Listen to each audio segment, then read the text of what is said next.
জয় নিতাই, জয় গৌর। আজকের শ্রী শ্রী গৌরব বৈষ্ণব জীবনী চ্যানেলের আলোচনায় বা পরিবেশনায় বৈষ্ণব শিরোমণি আচার্য স্বর গোস্বামী পাদ। জয় নিতাই, জয় গৌর। আজকের আলোচনা শুরু করা যাক। স্বর গোস্বামী 6 জন বৈষ্ণব সাধক ও সংস্কৃত পণ্ডিত। সনাতন গোস্বামী পাদ, শ্রীল রূপ গোস্বামী পাদ, শ্রী রঘুনাথ দাস গোস্বামী পাদ, গোপাল ভট্ট গোস্বামী পাদ, রঘুনাথ ভট্ট গোস্বামী ও জীব গোস্বামী, এই 6 জনকে গৌড়ীয় বৈষ্ণবগণ একত্রে স্বর গোস্বামী নামে অভিহিত করেন। এরা কম বেশি সকলেই শ্রী চৈতন্যদেবের ঘনিষ্ঠ সান্নিধ্য লাভ করেছেন। সনাতন গোস্বামী পাদ আনুমানিক 1465 থেকে 1555 বঙ্গাব্দ নাগাদ ছিলেন। ন্যায় শাস্ত্রে সুপণ্ডিত, তার গার্হস্থ্য জীবনের নাম অমর। গৌড়ের নিকটবর্তী রামকেলি গ্রামে তিনি জন্মগ্রহণ করেছিলেন। তার পূর্বপুরুষগণ ছিলেন দক্ষিণ ভারতীয় কর্ণাটক ব্রাহ্মণ। তিনি বালকা চন্দ্রদ্বীপের অন্তর্গত ফতেয়াবাদ, নবহট্ট বা নৈহাটি এবং মালদহ জেলার রামকেলি এই 3 জায়গায় বসবাস করেন বলে জানা যায়। নৈয়ায়িক বাসুদেব সার্বভৌম ও সহোদর মধুসূদন বিদ্যা বাচস্পতি ছিলেন তার শিক্ষাগুরু। সনাতন সুলতান হুসেন শাহের রাজদরবারে রাজস্ব মন্ত্রী অর্থাৎ সাকর মালিক হিসেবে কাজ করতেন তিনি। তাই আরবি ও ফার্সি ভাষায়ও তিনি সুপণ্ডিত ছিলেন বলে মনে করা হয়। রাজকার্যে নিযুক্ত থাকলেও সনাতনের অন্তরে ছিল বৈরাগ্য ভাব। চৈতন্যদেবের বৃন্দাবন গমনকালে সম্ভবত 1515 খ্রিস্টাব্দে রামকেলিতে তার সঙ্গে মিলিত হওয়ার পর তিনি চাকরি ত্যাগ করেন এবং অল্পকালের মধ্যে শ্রী চৈতন্যের অনুগামী হন।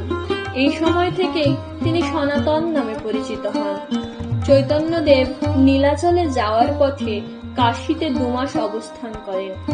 সেখানে তিনি সনাতনকে বিভিন্ন তত্ত্ব উপদেশ দেন এবং 4টি কার্যের আদেশ দেন।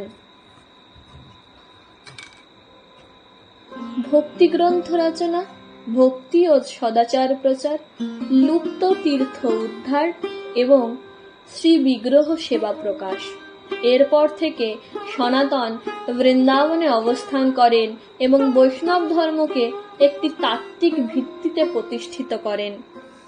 এ সময় তিনি সংস্কৃত ভাষায় নানা গ্রন্থ প্রণয়ন করেন। সেগুলির মধ্যে অন্যতম গ্রন্থ হল বৃহৎ ভাগবতামৃত, বৃহৎ বৈষ্ণব তোষিনী অর্থাৎ শ্রীমদ্ ভাগবতের টিকা, লীলাস্তব, হরিভক্তি বিলাস ও দিগদর্শনী টিকা উল্লেখযোগ্য। রূপ গোস্বামী পাদ আনুমানিক 1470 খ্রিস্টাব্দ থেকে 1559 খ্রিস্টাব্দ পর্যন্ত তার সময়কাল। তিনি ছিলেন সনাতনের অনুজ। রামকেলিতেই তার জন্ম। তার পিতৃদত্ত নাম সন্তোষ, কিন্তু শ্রী চৈতন্যদেব প্রদত্ত রূপ নামেই তিনি সর্বজন বিদিত। রূপ সুলতান হুসেন শাহের দরবারে চাকরি করতেন। তিনি ছিলেন সুলতানের দবির খাস অর্থাৎ প্রধান সচিব।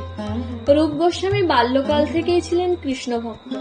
চৈতন্য দেব যখন বৃন্দাবন যাচ্ছিলেন তখন রূপ তাকে প্রয়াগে দর্শন করেন এবং তার নিকট ভক্তিতত্ত্ব সম্পর্কে শিক্ষা লাভ করেন। মহাপ্রভুর নির্দেশে তিনি বৃন্দাবনে গিয়ে লুপ্ত তীর্থ ও লুপ্ত গোবিন্দ বিগ্রহ উদ্ধার করেন এবং কয়েকটি মূল্যবান বৈষ্ণব গ্রন্থ রচনা করেন। তার উল্লেখযোগ্য গ্রন্থ হল হংসদূত, উদ্ধব সন্দেশ, বিদগ্ধ মাধব, ললিত মাধব, দান কেলি কৌমুদী, ভক্তি রসামৃত সিন্ধু, উজ্জ্বল নীলমণি, নাটক চন্দ্রিকা, বিলাপ কুসুমাঞ্জলি, উপদেশামৃত, গোবিন্দ বিরদাবলী, অষ্টদশ লীলা, রাধাকৃষ্ণ গণোদ্দেশ ইত্যাদি। স্বর গোস্বামীর মধ্যে রূপ গোস্বামীর কবিত্ব শক্তি ও পাণ্ডিত্য অধিক, কেননা তিনি যেসব প্রামাণ্য বৈষ্ণব গ্রন্থ রচনা করেছেন সেসব শুধু সংখ্যা হিসেবেই নয়, কাব্য ও রসবিচারেও উত্তম বলে বিবেচিত হয়। তিনি এসব গ্রন্থে গৌড়ীয় বৈষ্ণব দর্শনের কৃষ্ণ তত্ত্বকে সুপ্রতিষ্ঠিত করে ভক্তিরসের বিশদ আলোচনা এবং মধুরভাবে রাধাকৃষ্ণ উপাসনা রীতির প্রবর্তন করেন। রঘুনাথ দাস গোস্বামীপাদ আনুমানিক 1490 থেকে 1577 খ্রিস্টাব্দ পর্যন্ত। তার সময়কাল সপ্তগ্রামের হরিপুর নামক স্থানে জন্মগ্রহণ করেন। তিনি গৃহ পুরোহিত বলরামাচার্যের নিকট শাস্ত্রাধ্যয়ন করেন। বাল্যকাল থেকেই তার মধ্যে বৈরাগ্যের লক্ষণ প্রকাশ পায়। তিনি হরিদাস ঠাকুরের ব্যক্তিত্ব ও ভক্তিতে মুগ্ধ হয়ে তার সেবা করেন এবং যবন হরিদাসের কৃপাভাজন হন। এ সময় শ্রী চৈতন্যদেবের নাম শুনে তিনি তার চরণে নিজেকে সমর্পণ করেন এবং একদিন গোপনে গৃহত্যাগ করে নীলাচলে তার সঙ্গে মিলিত হন। শ্রী চৈতন্যদেব তাকে স্বরূপ দামোদরের তত্ত্বাবধানে অর্পণ করেন। এজন্য রঘুনাথকে স্বরূপের রঘু বলা হতো। রঘুনাথ 16 বছর নীলাচলে ছিলেন।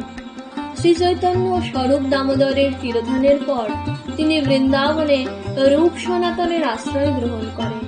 রঘুনাথ নীলাচল ও বৃন্দাবনে নিত্য জীবনচর্যায় ও প্রসাদ গ্রহণে কঠোর নিয়ম পালন করতেন।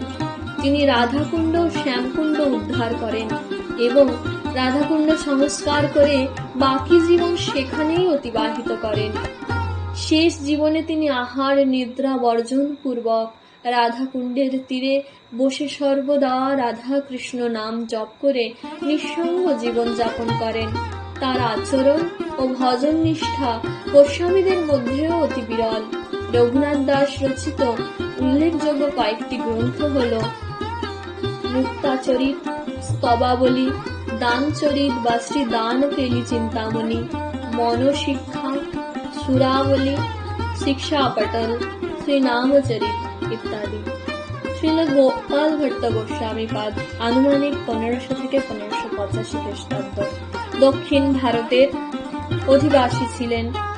শ্রী গোপাল ভট্ট গোস্বামীপাদ মুরারি গুপ্তের করজা থেকে জানা যায় যে তার বাল্যকালে চৈতন্যদেব দাক্ষিণাত্য যাওয়ার পথে তাদের গৃহে আতিথ্য গ্রহণ করেন।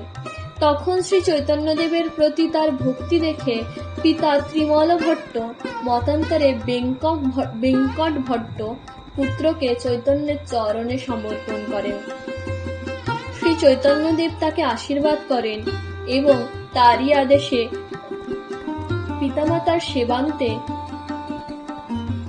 সেবান্তে বৃন্দাবনে গিয়ে তিনি অন্যান্য গোস্বামীর সাক্ষাৎ লাভ করেন। চৈতন্যদেব নীলাচল থেকে তার জন্য নিজ কৌপিন ও একটি কাঠের আসন পাঠান। বৃন্দাবনে কাঠের পীড়া নামক সেই আসনটি রাধারমণ মন্দিরে এখনো পূজিত হয়। এই মন্দিরের পেছনে গোপালের সমাধি রয়েছে, অর্থাৎ শ্রীল গোপাল ভট্ট গোস্বামী পাদের। গোপাল সংস্কৃত ভাষা ও দর্শনে সুপণ্ডিত ছিলেন। তিনি কৃষ্ণকর্ণামৃত নাটকের শ্রীকৃষ্ণ বল্লভা নামে একটি টিকা রচনা করেন। রূপ সনাতনের মুখে তত্ত্ববিচার শুনে তিনি সূত্রাকার ষট সন্দর্ভ গ্রন্থের একটি কারিকা লেখেন। তার অপর গ্রন্থ সৎক্রিয়া সার দীপিকায় বিবাহাদি 14 সংস্কারের বিবরণ আছে। এতে বিভিন্ন বেশ ও বিধির নির্দেশ আছে। সংস্কৃত সাহিত্য পরিষদ গ্রন্থাগারে গোপাল ভট্টের লেখা দানখণ্ড নামে একটি পুঁথি নাম্বার 427 আছে। হরিভক্তি বিলাস নামে অপর একটি গ্রন্থ গোপাল ভট্টের লেখা বলে কথিত হয়, যদিও কারো কারো মতে এটি সনাতনের রচনা। গোপাল পরে এর বিষয়বস্তুকে বিস্তৃত করেন। জয়নিতাই জয় গৌর। কোনো ভুল ত্রুটি হলে কৃপাপূর্বক ক্ষমার দৃষ্টিতে দেখবেন। জয়নিতাই জয় গৌর। চলুন আবার আমরা আলোচনায় ফিরে আসি। এখন আসছি শ্রীপাদ রঘুনাথ ভট্ট গোস্বামী আনুমানিক 1506 থেকে 1580 খ্রিস্টাব্দ বৃন্দাবনের লুপ্ত তীর্থ ও বিগ্রহ উদ্ধারে গুরুত্বপূর্ণ ভূমিকা পালন করেন শ্রীপাদ রঘুনাথ ভট্ট গোস্বামী। এছাড়া বর্তমানেও বৈষ্ণব ভক্তগণ বৃন্দাবনের যে 84 ক্রোশ বন পরিক্রমা করেন, সেগুলি নির্ধারণেও তার অবদান ছিল। রঘুনাথের পিতার নাম তপন মিশ্র। শ্রী চৈতন্য পূর্ববঙ্গ ভ্রমণে এসে পদ্মার তীরবর্তী রামপুর গ্রামে তপন মিশ্রের আতিথ্য গ্রহণ করেন এবং তখন রঘুনাথকে ভক্তিতত্ত্ব শিক্ষা দেন। রঘুনাথ কাশীতে বিবিধ শাস্ত্র অধ্যয়ন করে পাণ্ডিত্য অর্জন করেন। তিনি নীলাচলে শ্রীচৈতন্যের লীলা প্রত্যক্ষ করেন। পিতামাতার দেহত্যাগের পর তিনি বৃন্দাবনে যান এবং রূপ সনাতনের সঙ্গ লাভ করেন। সেখানে তিনি ভাগবতের শ্রেষ্ঠ পাঠক হিসেবে খ্যাতি অর্জন করেছিলেন। শ্রী শ্রী জীব গোস্বামী পাদ আনুমানিক 1514 থেকে 1609 খ্রিস্টাব্দ। ইনি ছিলেন রূপ সনাতনের ভ্রাতুষ্পুত্র। রামকেলিতে তার জন্ম। জীবের প্রাথমিক শিক্ষা জীবন গৌড়ে অতিবাহিত হয়। পরে নিত্যানন্দের সঙ্গে সাক্ষাতের জন্য তিনি নবদ্বীপ যান এবং তার আদেশে কাশীতে পণ্ডিত মধুসূদন বাচস্পতির নিকট নানা শাস্ত্র অধ্যয়ন করেন। এখানেই পিতৃব্য রূপ সনাতনের সঙ্গে তার সাক্ষাৎ হয় এবং রূপ গোস্বামী তাকে বৈষ্ণব ধর্মে দীক্ষা দেন। তাদের সান্নিধ্যে শ্রী জীব গোস্বামী পাদ জ্ঞান ও সাধনায় আরো উৎকর্ষ লাভ করেন। তাদের তিরোধানের পর জীব গোস্বামী বৃন্দাবনের গৌড়ীয় বৈষ্ণব সম্প্রদায়ের নেতৃত্ব দেন। কৃষ্ণমূর্তির বামে রাধামূর্তি বসিয়ে যুগল রূপের পূজা প্রবর্তনে তিনি উৎসাহী ছিলেন। জীব বাল্যকাল থেকেই শ্রী চৈতন্যের প্রতি অনুরক্ত ছিলেন। দীক্ষা গ্রহণের পর তার সেই অনুরাগ আরো বৃদ্ধি পায়। শ্রী চৈতন্য তথা বৈষ্ণব ধর্ম তাকে মোহিত করে। তিনি বৈষ্ণব ধর্ম ও তন্ত্র বিষয়ক নানা গ্রন্থ ও টিকা ভাষ্য রচনা করেন। তার রচিত ষট সন্দর্ভ একটি বিখ্যাত দার্শনিক গ্রন্থ। এতে 6টি সন্দর্ভ বা অধ্যায় আছে এবং তাতে বিভিন্ন দার্শনিক তত্ত্ব আলোচিত হয়েছে।